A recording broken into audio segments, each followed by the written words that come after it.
Hello, hello. So, I delved deeper into the pixel art, shaders and all that kind of stuff, and I found probably the absolute, most amazing free plugin for pixel art. Uh, I think it's probably because of Blender 4.1, but this button doesn't work here for me. In the video, the person's does, and it just allows you to add different colored lights that affect the texture. I'm probably gonna have to just recreate it and I don't know, or redown. It's just not working for me because the whole rules for thee but not for me. It's just yeah, a little defeat. But other than that, it looks nice. Whipped up something quick. Looks nice. I'd love to change the bottles and all that, but like I said, super quick. Gotta get my spice. Spice. But yeah, so essentially I'm gonna go over some things that I think look nice with this plugin. For example, when you set it up, I had to he said in the dude's video, Lucas Rodell, I will link his video in the bottom, but he says you can adjust the resolution and stuff, but I don't think he talked about the camera. Turning the camera into orthographic view kind of helps make it look nicer. No, there we go. Orthographic. There it is. So, and then you can adjust it like that. So this is what that looks like normally, and then of course I'll bring this up again so you guys can see what it looks like next to each other. I quite like it. And then, of course, it can mess with the freestyle at the bottom. Change these. I changed that to standard medium contrast. It didn't change it too much.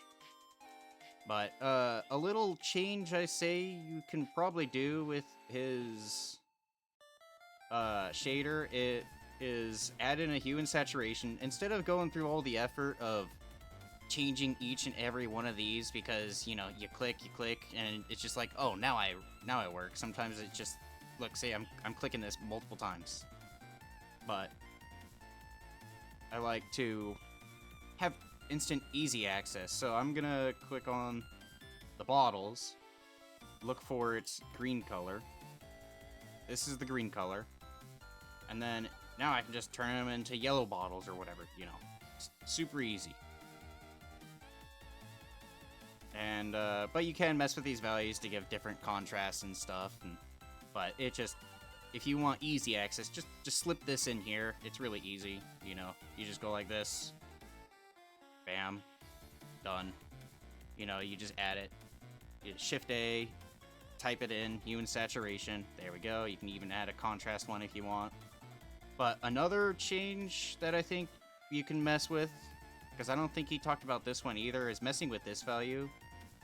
I like, because if you mess with it, it shows more of the dithering, and that's what I want to see. I want to see more of the dithering. I just think it looks prettier. In fact, I didn't mess with that. I don't think I want to mess with that one too much. But yeah, you can adjust everything based on, everything he has, and literally, to get all this, it's just the click of a button in his pixel shader. I'm not going to show you how to install it, because I think his video probably just tells you, just go check his video out if you want more in-depth stuff. But here's the render settings. You click that, instantly will get you render settings. I just times mine by 2. And actually, speaking of which, so here's this. I'm going to save this image. I'll just say fridge bottle, or just fridge, I don't know. But there's that, right? Now, I'm gonna go over to here, and times this by 10, so 4,000 x 3,000, right? Now, I'm gonna go all the way over here into composting, and I'm gonna take this, and then I'm gonna hit open. I'm gonna go to this one, place that there, and what you're going to want is a transform. So grab this, drag, and then you type in transform. Right? Delete that one for now. So, and you're just going to want to scale it by 10. Plug that in there. And so you don't get this render anymore, you get this render. And what that does is, instead of getting this really tiny image, you get a full crystal clear image of the thing you just had. So now this is crisp. These are the full pixels. But instead of getting it smoothing anything out, you get the full image. And yeah, so can't really put side by side the other because it takes up the full screen now, but it works. So I can go to Discord, place that in there, and it just be a full image, and it wouldn't be this little tiny thing. So if you want that at all, I think that's about all I gotta say. This is the absolute most amazing thing that I forgot. I had this for a while, so maybe that's why it doesn't work, because this transition to Blender 4 from 3, and it still works, just this one doesn't. It just gives me an error. Here, I'll even show the error of what I'm getting. I'm just gonna blur that out, actually.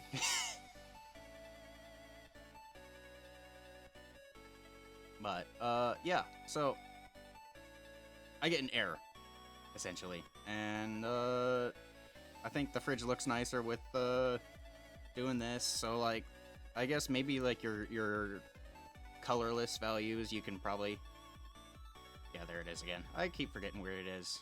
As you see, if I lower it, I'm gonna get this out of the way for you. See, I like this better. It just gives it more detail.